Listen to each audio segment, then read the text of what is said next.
Welcome to our channel. Today we how to fix WooCommerce admin login issues, a plugin and role errors step by step clearly.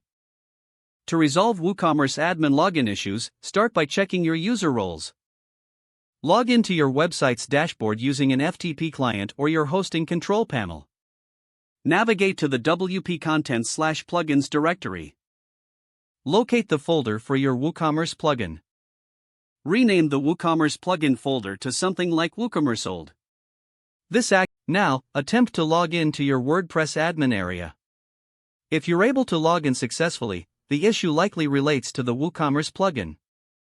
To fix the plugin, revert the WooCommerce folder name to its original name. Access the WordPress dashboard again and navigate to the Plugins section. Re-enable the WooCommerce plugin. Check for any updates and install them if available. If you still experience issues, proceed to check the user roles. In the WordPress dashboard, go to Users and select All Users.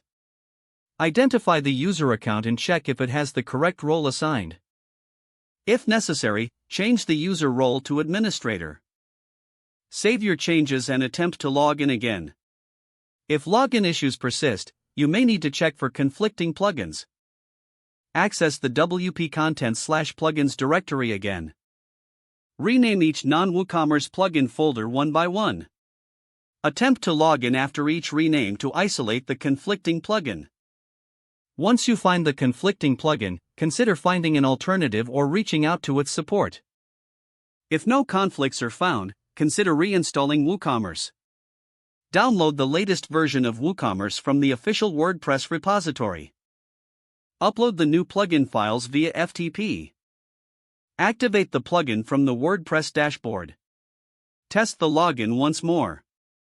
If you're still having issues, check your .taxes file in the root directory. Make a backup of the file and then reset it by replacing the existing code with default WordPress.taxes rules. Don't forget to like this video and subscribe to our channel for more step-by-step tech guides.